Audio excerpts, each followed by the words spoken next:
Hi friends, అందరికీ నమస్కారం. అంజలి కథలకి స్వాగతం. కాశీ మజిలీ కథలు 130వ భాగం. విక్రమార్కుని రాజ్యప్రాప్తి.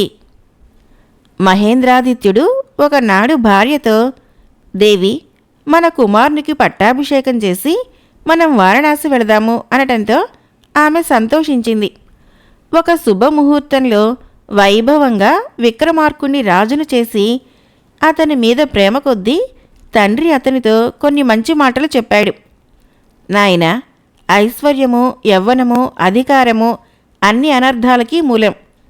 పెద్దల మాట వినకుండా అన్నీ తమకే తెలుసు అనుకుంటారు. నువ్వు అలా ఉండకుండా ప్రజలు సుఖంగా ఉండేలా పాలించు అంటూ దండనీతిని బోధించాడు. విక్రమార్కుడు భట్టిని మంత్రిగాను, భద్రాయుధుడిని ద్వారపాలకుడుగాను, శ్రీధరుణ్ణి మిత్రునిగాను చేసుకొని పరిపాలించసాగాడు. ఒకనాడు రాజు సభలో ఉండగా ఒక సన్యాసి వచ్చి అతడిని ఆశీర్వదించి ఒక కృత్రిమ ఫలం ఇవ్వగా విక్రమార్కుడు దానిని పగులుగొట్టి చూశాడు. దానిలో ఉన్న రత్నాన్ని చూసి ఆశ్చర్యపోయాడు. వెంటనే రాజు, మహాత్మా, నాతో ఏదైనా పని ఉండి వచ్చారా అని అడుగగా ఆ సన్యాసి, మహారాజా, రేపు రాబోయే కృష్ణ చతుర్దశి నాడు ఇక్కడికి దక్షిణంగా 3 యోజనాల దూరంలో ఉన్న శ్మశాన వాటికలో మర్రి చెట్టు క్రింద మంత్రసిద్ధి సాధించాలనుకున్నాను. ఆ సిద్ధికి భూత బేతాళాలు అంతరాయం కలిగించడానికి ప్రయత్నిస్తున్నాయి. నువ్వు వచ్చి ఆ కార్యం సక్రమంగా జరిగేలా చూడాలి అనగానే రాజు ఆ సన్యాసికి అభయం ఇచ్చి పంపించాడు. తర్వాత రాజు భట్టితో ఈ విషయం చెప్పగా భట్టి ఆ సన్యాసిపై అనుమానం వ్యక్తం చేశాడు. విక్రమార్కుడు మాట ఇచ్చినట్లే చతుర్దశి నాటి సాయంత్రము కత్తి పట్టుకొని శ్మశానానికి వెళ్ళాడు. ఎక్కడ చూసినా చితిమంటలతో శ్మశానము భయంకరంగా ఉంది. అయినా రాజు ధైర్యంగా మర్రి చెట్టు క్రిందకి వెళ్ళి భైరవుడి ఆకారంలో భీతి కలిగిస్తున్న సన్యాసిని చూసి నమస్కరించి, అయ్యా, నేను వచ్చాను, నేనేం చెయ్యాలో సెలవివ్వండి అనగా ఆ కాపాలికుడు రాజుని పొగుడుతూ చేయవలసింది చెప్పాడు. ఆ కారు చీకట్లో విక్రమార్కుడు సన్యాసి చెప్పిన చెట్టు దగ్గరికి వెళ్ళి దానికి వేలాడుతున్న పురుష శవాన్ని చూసి ఆ చెట్టు ఎక్కి దాని తాళ్ళు కోయగా అది క్రిందపడి బాధతో మూలిగింది. రాజు దానికి కొనప్రాణం ఉందనుకొని జాలిపడి దాని ఒంటి మీద చెయ్యి వేయగా అది భయంకరంగా నవ్వింది. రాజు దానిని చూసి, ఓ భూతరాజమా, నన్ను చిక్కులు పట్టకుండా నాతోరా అనగానే ఆ శవం మాయమైంది. అయ్యో, దీనితో మాట్లాడితే ఇది మాయమైపోతుందని ఆ సన్యాసి ముందే చెప్పాడు అని శవం కోసం చుట్టూ చూడగా అది మళ్ళీ మునుపటి చెట్టు మీదకే చేరి వేలాడుతోంది. రాజు చెట్టెక్కి ఆ శవం తాళ్ళు కోసి దానిని భుజం మీద వేసుకుని ఉత్తర దిక్కుగా వెళ్ళసాగాడు.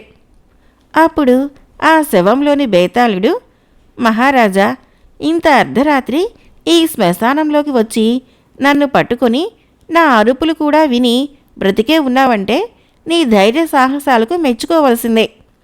వినోదం కోసం నీకు ఒక కథ చెబుతాను విను అంటూ కథ చెప్పసాగాడు. పద్మావతి కథ. భూలోక కైలాసమైన వారణాసీపురంలో ప్రతాపకూటుడు అనే రాజు ఉండేవాడు. అతని కుమారుడు వజ్రమకూటుడు. అతని సౌందర్యము అద్వితీయం. మంత్రి కొడుకైన మహామతి రాకుమారుని ప్రాణస్నేహితుడు. ఒకనాడు వారిద్దరూ పరివారంతో వేటకి వెళ్ళి చాలాసేపు వేటాడి అలసిపోయారు.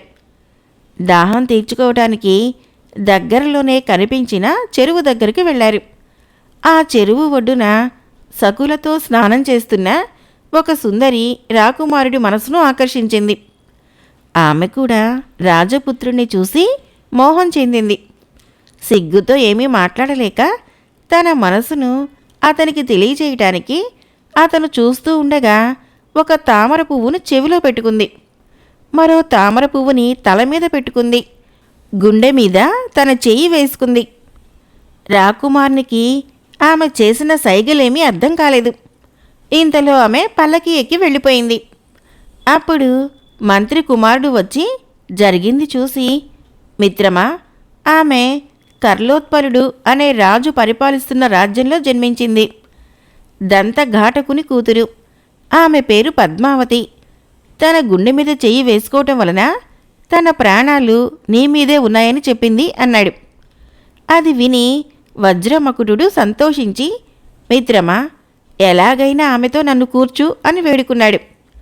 వారిద్దరూ వెంటనే కర్ణోత్పలుడి నగరం చేరుకుని దంతఘాటుని ఇల్లు వెతుక్కుంటూ ఆ ప్రాంతంలో నివసించే ఒక వృద్ధురాలి ఇంటికి వెళ్ళి విచారించగా ఆమె దంతఘాటుని ఇల్లు చూపించింది.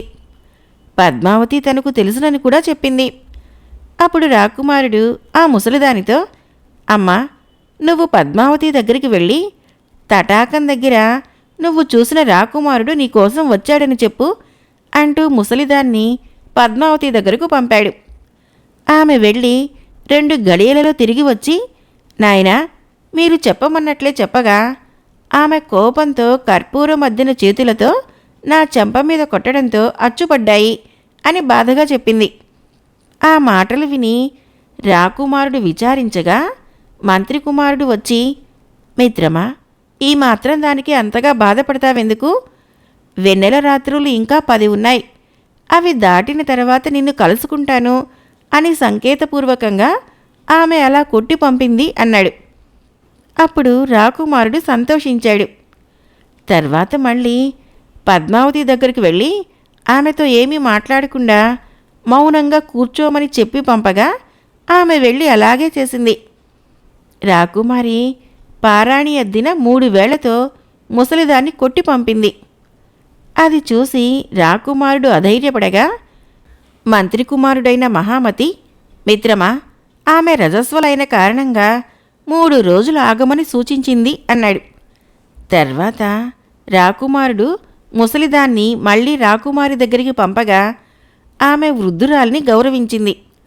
ముసలిది వెళ్ళటానికి అనుమతి కోరి ద్వారం దగ్గరికి వచ్చేసరికి ఒక పెద్ద ఏనుగు గొలుసులు తెంచుకొని పారిపోతూ కనపడిన వారందరినీ చావకొడుతోంది. అప్పుడు పద్మావతి వృద్ధురాలితో, ఈ పేటకి తాళ్లు కట్టి పెద్ద కిటికీలో నుంచి నేను క్రిందకి తోటలోకి దించుతాం. పక్కనున్న చెట్టెక్కి ప్రహరీ మీదుగా అవతలికి వెళ్ళు అని ఉపాయం చెప్పింది. వృద్ధురాలు అలాగే చేసి జరిగినది వచ్చి రాకుమారునితో చెప్పింది. అప్పుడు మంత్రి కుమారుడు, మిత్రమా, నీ కోరిక తీరబోతుంది. రాత్రికి నిన్ను కూడా అలాగే రమ్మని మార్గం చెప్పింది అన్నాడు. రాకుమారుడు ఎంతో సంతోషించి రాత్రికి చక్కగా అలంకరించుకొని స్నేహితుని సహాయంతో పద్మావతి చెప్పినట్లుగానే ఆమె మందిరం చేరుకొని ఆమెతో 10 రోజులు సుఖంగా గడిపాడు. అప్పుడు వజ్రమకుటుడు ఆమెతో, ఒకసారి నా స్నేహితుడిని చూసి వస్తాను, అతను వృద్ధురాలి ఇంట్లో ఉన్నాడు అనగా పద్మావతి ఉలిక్కిపడి, నీకు మిత్రుడున్నాడా? నా సైగలని గ్రహించింది నువ్వా నీ మిత్రుడా అని అడిగింది. దానికి రాకుమారుడు తన స్నేహితుని బుద్ధి కుశలతను పొగిడి, నీ చర్యలన్నింటినీ నా మిత్రుడే గ్రహించి నన్ను ఇక్కడికి చేర్చాడు అంటూ జరిగిందంతా చెప్పాడు. దానికి పద్మావతి, నీ స్నేహితుడు పూజనీయుడు, అతడిని సత్కరించాలి అంది.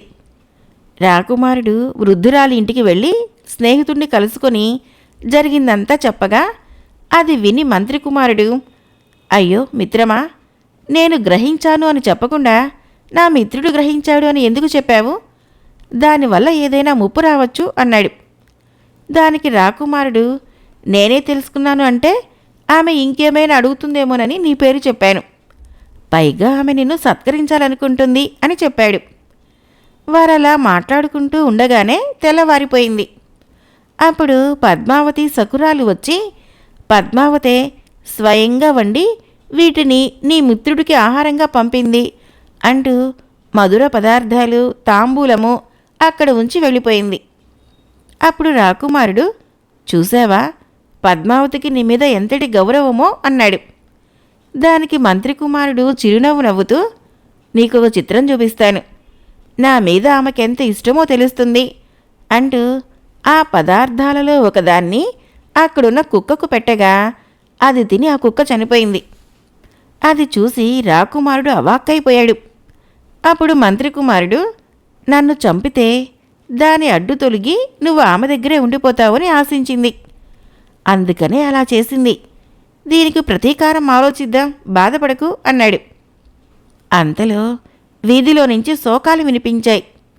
అయ్యో, రాకుమారుడు చనిపోయాడు, ఒక్కడే కొడుకు, రాజుకు ఎంత కష్టం వచ్చింది అంటూ ప్రజలు విచారించసాగారు. అప్పుడు మంత్రి కుమారుడు వజ్రమకుటుడితో, మిత్రమా, నేను చెప్పినట్లు చెయ్యి. రాత్రి రహస్యంగా శూలం తీసుకొని పద్మావతి దగ్గరికి వెళ్ళు. ఆమెకు పదార్థాలు తినిపించు. దానితో ఆమె ఒళ్ళు తెలియకుండా పడిపోతుంది.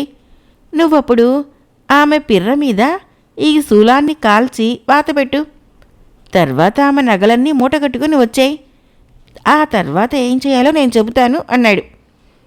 రాకుమారుడు దానికి అంగీకరించి అతను చెప్పినట్లే చేశాడు. 4 రోజులు గడిచాక మంత్రి కుమారుడు సన్యాసి వేషం ధరించి రాకుమారుడికి తన శిష్యుని వేషం వేయించి ఒక ముత్యాల హారాన్ని ఇచ్చి, ఈ హారం పద్మావతిది, దీనిని దుకాణంలో అమ్మజూపు, రాజభటులు నిన్ను పట్టుకుంటారు, అప్పుడు ఇలా చెప్పు అంటూ ఏవో చెప్పి పంపించాడు.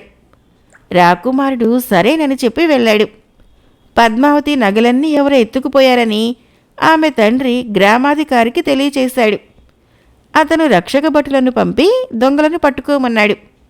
వారు రాకుమారుని దగ్గరికి వచ్చి ఈ నగను చూసి అతనే దొంగేమోనని అనుమానించగా, దానికతను, కింకరులారా, నగ గురించి నాకేమీ తెలీదు, మా గురువు దీనిని నాకిచ్చి అమ్మి సొమ్ము తెమ్మంటే వచ్చాను అన్నాడు.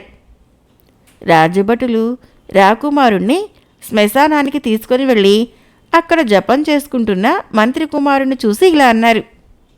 మహాత్మా, సర్వసంగ పరిత్యాగివైన నీ దగ్గరికి ఈ హారం ఎలా వచ్చింది అని అడగ్గా, దానికి మంత్రి కుమారుడు, నాయన్లారా, 4 రోజుల క్రిందట అర్ధరాత్రి పూట ఒక యోగిని సమూహం ఇక్కడ తిరుగుతూ ఉండగా చూశాను. వారిలో ఒక యోగిని రాకుమారుడి శవం తీసుకుని వచ్చి గుండె పెకిలించి దానిని భైరవుడికి నివేదన చేసింది. అది బాగా తాగి నాట్యం చేస్తూ నా దగ్గరికి వచ్చి నా జపమాల తీసుకోవాలని ప్రయత్నించగా, నేను దానిని మంత్రంతో బంధించి దాని పిర్ర మీద వాత పెట్టి దాని మెడలోని హారం లాక్కుని వదిలేశాను. ఇలాంటి హారం మా దగ్గర ఉండకూడదనే దానిని అమ్ముకురమ్మని నా శిష్యుని పంపాను అని చెప్పాడు. ఈ విషయం తెలిసి రాజు ఆశ్చర్యపోయి వృద్ధురాల్ని పద్మావతి ఇంటికి పంపి పరీక్షించి రమ్మన్నాడు. ఆమె వెళ్ళి పరీక్షించి వచ్చి పద్మావతి పిర్ర మీద వాత ఉందని చెప్పింది. దాంతో రాజు కోపగించుకొని, డాకినీ దేవతలు పిల్లల్ని చంపుతారని విన్నాను, ఇది కూడా డాకినీ అయి ఉంటుంది అనుకొని శ్మశానానికి వెళ్ళి మంత్రి కుమారుడికి నమస్కరించి, ఇప్పుడేం చేయమంటారు అని అడిగాడు.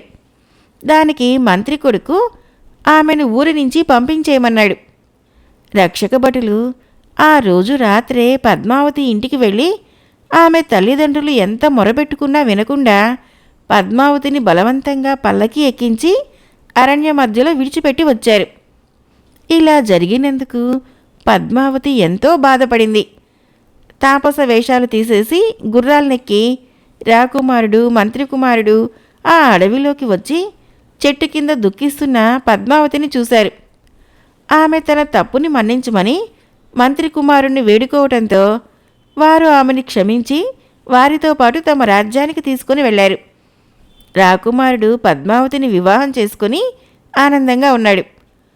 పద్మావతి తల్లిదండ్రులు ఆమె మీద బెంగతో మరణించారు అని కథ చెప్పి బేతాళుడు, మహారాజా, నాకొక సందేహం, దాన్ని నువ్వు తీర్చాలి అన్నాడు. ఆ దంపతులకు కలిగిన పుత్రికా వియోగం కారణంగా బలవన్మరణం పొందారు కదా, ఆ పాపము మంత్రి కుమారునిదా లేక రాకుమారునిదా? బాగా ఆలోచించి జవాబు చెప్పు. తెలిసినా చెప్పలేకపోతే నీ తల 100 ముక్కలవుతుంది అన్నాడు. విక్రమార్కుడు ఆ మాటకు భయపడి, భూతపతి, ఆ దోషం వారిద్దరిది కాదు. నిజాలు తెలుసుకోకుండా నిర్దోషి అయిన పద్మావతిని శిక్షించడం వలనే ఆమె తల్లిదండ్రులు మరణించారు. కాబట్టి ఈ తప్పు ఆ రాజుదే అన్నాడు. ఆ జవాబుతో సంతోషించిన బేతాళుడు విక్రమార్కుడికి మౌనం భంగం అవటంతో అదృశ్యమై చెట్టు దగ్గరికి చేరుకున్నాడు. బేతాళ వశ్యము. భుజం మీద బేతాళుడు మాయమవటము, విక్రమార్కుడు ఆ శవాన్ని తీసుకురావటము, అది కథ చెప్పటము, రాజు సమాధానం చెప్పగానే అది మళ్ళీ చెట్టు మీదకి వెళ్ళిపోవటము, ఇలా 24 సార్లు జరిగింది. బేతాళుడు చివరగా చెప్పిన కథకు విక్రమార్కుడికి సమాధానం తెలియకపోవటంతో మౌనంగా నడుస్తూ ఉండగా, మహారాజా, నీ ధైర్య సాహసాలకు మెచ్చుకున్నాను. నీకు ఉపకారం చెయ్యాలనే నువ్వు సమాధానం చెప్పలేని కథని చెప్పాను. నిన్ను ఇంతగా శ్రమ పెట్టినందుకు క్షమించు. ఆ సన్యాసి నిన్ను నాకు బలి ఇచ్చి తన కోరికలు తీర్చుకోవటానికే ఈ హోమం చేస్తున్నాడు. నువ్వే వాడిని నాకు బలివ్వు, నేను నీకు వశమైతాను అని రాజు ఏం చెయ్యాలో కూడా చెప్పాడు. విక్రమార్కుడు శవాన్ని తీసుకుని రావటం చూసి ఆ సన్యాసి సంతోషించి రాజును ఎంతో మెచ్చుకున్నాడు. తర్వాత శవానికి స్నానం చేయించి పూలదండలు వేసి మంటపం మధ్యలో ఉంచాడు. నరమాంసం బలి ఇచ్చాడు. పూజ పూర్తి చేసి కత్తి పట్టుకొని నిలబడి ఉన్న విక్రమార్కుణ్ణి చూస్తూ, మహారాజా, నేను పూజించిన ఈ దేవతకు నువ్వు కూడా సాష్టాంగ నమస్కారం చెయ్యి, నీకన్నీ శుభాలే జరుగుతాయి అన్నాడు. అప్పుడు విక్రమార్కుడు, మహాత్మా, నేనెప్పుడూ సాష్టాంగ నమస్కారం చేయలేదు, కాబట్టి నువ్వొకసారి చేసి చూపిస్తే నేను అలాగే చేస్తాను అనగా, సన్యాసి సాష్టాంగ నమస్కారం ఇలా చెయ్యాలి అంటూ నేల మీద పడుకోగానే తన చేతిలోని కత్తితో వాడి తల నరికి బేతాళుడికి నైవేద్యం పెట్టాడు. అప్పుడు భూత బేతాళాలన్నీ అతన్ని ప్రశంసించాయి. బేతాళుడు దివ్య రూపంతో వచ్చి, మహారాజా, నీ ధైర్య సాహసాలు మెచ్చుకోదగినవి. ఈ రోజు నుంచి నేను నీ వశమయ్యాను. నువ్వు తలుచుకోగానే వచ్చి నీ పనులు చేసి పెడతాను అని ఎన్నో వరాలిచ్చి వెళ్ళిపోయాడు. విక్రమార్కుడు రాజ్యానికి వచ్చి జరిగిందంతా భట్టికి చెప్పి సన్యాసిని చంపినందుకు ప్రాయశ్చిత్తంగా శాంతులు చేయించాడు. మదన మంజరి కథ. నాకు ఉపకారం చేసిన విక్రమార్క మహారాజుకు నేను కూడా తప్పకుండా ప్రత్యుపకారం చేయాలనుకుంటున్నాను. అతనికి ఇంకా వివాహం అయినట్లు లేదు. అతనికి తగిన కన్య 3 లోకాలలో ఎక్కడున్నా సరే వెదికి తెచ్చి వివాహం జరిపిస్తాను, నాకు అనుమతినివ్వండి అని కుబేరుని తమ్ముడైన మణిభద్రుని భార్య మదనమంజరి అనే యక్షకాంత ఒకనాడు తన భర్తని వేడుకుంది. ఆమె మాటలకు అతనెంతో సంతోషించి, వేరెవరో ఎందుకు, మీ అక్క కూతురు త్రిపుర సుందరినే ఇచ్చి పెళ్లి చేయవచ్చు కదా అంటే, దానికామె, ఆ మహారాజు మొదట స్వజాతి స్త్రీని వివాహం ఆడితేనే గాని ఇతరులను చేపట్టడని విన్నాను. కాబట్టి త్రిపుర సుందరిని అతనికి 2వ భార్యని చేస్తాను. అతని కోసము భూలోకంలోనే ఒక సుందరిని వెతుకుతాను అని చెప్పి భూలోకానికి వచ్చింది. ఎన్ని రాజ్యాలు తిరిగినా విక్రమాదిత్యునికి సరిపోయే కన్య మదనమంజరికి కనపడలేదు. అలా తిరుగుతూ ఒకనాడు మలయవతి నగరంలోని ఉద్యానవనంలోకి దిగింది. అక్కడ ఒక యువతి పూలు కోస్తూ కనిపించగా మదనమంజరి ఆమె దగ్గరకు వెళ్ళి, నీ పేరేమిటి, ఈ ఉద్యానవనం ఎవరిది అని అడగ్గా, దానికామె ఆశ్చర్యపోతూ, ద్వారపాలకులు ఉండగా ఈ వనంలోకి నువ్వెలా ప్రవేశించావు, నీ వృత్తాంతం ఏమిటి అని అడగ్గా, నేనొక యక్షకాంతని, నేను కుబేరుని తమ్ముడి భార్య మదనమంజరిని, ఇక్కడ పూల వాసనలకి ఆకర్షించబడి ఇక్కడికి వచ్చాను అంది. దానికి ఆ యువతి ఆమెకు నమస్కరించి, అమ్మా, ఇది మలయవతి నగరం. దీనిని మలయధ్వజుడు అనే రాజు పరిపాలిస్తున్నాడు. అతనికి మలయవతి అనే కూతురు ఉంది. చాలా అందమైనది. నేనామె పరిచారికను. ఈ పూలు ఆమె కోసమే తీసుకువెళ్తున్నాను అని చెప్పగా, మదనమంజరి మలయవతి గురించి అడగ్గా 3 సార్లు స్వయంవరం ప్రకటించినా ఎవరూ ఆమెకు నచ్చలేదు అని చెప్పింది. దానికి మదనమంజరి, మీ రాకుమారికి తగిన భర్తను నేను చూస్తాను, నన్ను ఆమె దగ్గరకు తీసుకుని వెళ్ళు అంది. రాకుమారి అనుమతి తీసుకుని వచ్చి ఆమె దగ్గరకు తీసుకువెళ్తానని చెప్పి పరిచారిక వెళ్ళిపోయింది. ఆమె వెళ్ళేసరికి మలయవతి ఒక సఖితో ఇలా మాట్లాడుతోంది. సఖి, రాత్రి నా కలలో ద్వీపాంతరవాసి అయిన చక్కని పురుషుడు వచ్చాడు. అతడు నన్ను కౌగలించుకున్నాడు, నన్ను వివసురాల్ని చేశాడు అంటూ రాత్రి తనకు వచ్చిన కలను గురించి చెప్పి ఆ పురుషుని చిత్రపటం గీసి చెలికత్తెకి చూపించింది. అంతలో ఆ పరిచారిక వచ్చి మదనమంజరి గురించి చెప్పింది. వెంటనే తీసుకురమ్మని రాకుమారి పంపించింది. అంతవరకు అక్కడే ఉండి వారి మాటలు విన్న మదనమంజరి ఆ చిత్రము విక్రమార్కుడిదే అయి ఉంటుంది అనుకుని ఉద్యానవనంలోకి వచ్చి పూల మొక్కలు చూడసాగింది. పరిచారిక వచ్చి మదనమంజరిని రాజకుమారి దగ్గరకు తీసుకుని వెళ్ళింది. మలయవతి ఆమెను సాదరంగా ఆహ్వానించి పూజించింది. మలయవతి మదనమంజరి వృత్తాంతం అడగగా ఆమె ఇలా చెప్పసాగింది. మా కాపురము అలకాపురము. నేను కుబేరుడి తమ్ముడి భార్యని. నేను నా భర్తతో కలిసి 3 లోకాలు తిరుగుతూ ఉంటాను. భూలోకంలోని ఉజ్జయిని నగరంలో మకరందము అనే ఉద్యానవనం ఉంది. మేము వాటి అందాలను చూస్తూ కొన్నాళ్ళు అక్కడే ఉన్నాం. ఒకరోజు ప్రాతకాలాన నేను ఉదయించే సూర్యుని చూస్తూ ఉంటే భయంకరమైన ఆకారం గల కాపాలికుడు నా ఎదురుగా నిలబడి నన్ను తన వశం కమ్మని బెదిరించాడు. నేను కోపగించుకుని వాడిని నిరాకరించడంతో వాడు నిన్ను మంత్రంతో బంధించి భైరవుడి చేత నా దగ్గరికి రప్పించుకుంటాను అని చెప్పి శ్మశానానికి వెళ్ళి భైరవుడి గురించి హోమం చేయసాగాడు. నేనా విషయము నా భర్తకు చెప్పగా ఆయన వెంటనే తన అన్న దగ్గరికి వెళ్ళి ఈ ఆపద తప్పించమని వేడుకున్నాడు. అప్పుడు కుబేరుడు మమ్మల్ని ఇంద్రుని దగ్గరకు తీసుకుని వెళ్ళి జరిగిందంతా చెప్పగా ఆయన బ్రహ్మదేవుణ్ణి ప్రార్థించమన్నారు. బ్రహ్మ దగ్గరికి వెళ్ళి మేము ప్రార్థించగా ఆయన కుబేర, భైరవుడిని ఆపడమెవరి తరమూ కాదు. అయితే కాపాలికుడు ఈమెను లాక్కుపోతూ ఉన్నప్పుడు విక్రమార్కుని గురించి అరిస్తే అతడే వచ్చి ఈమెను కాపాడతాడు అని చెప్పాడు. 4 రోజులు గడిచేసరికి కాపాలికుడు వచ్చి నన్ను లాక్కుపోతూ ఉండగా ఓ విక్రమార్క మహారాజా నన్ను రక్షించు అంటూ మొరపెట్టుకున్నాను. విక్రమార్కుడు నా అరుపులు విని శ్మశానానికి వచ్చి ఎవడువురా నీవు? పతివ్రతని నా రాజ్యంలో చెరపడుతున్నావు.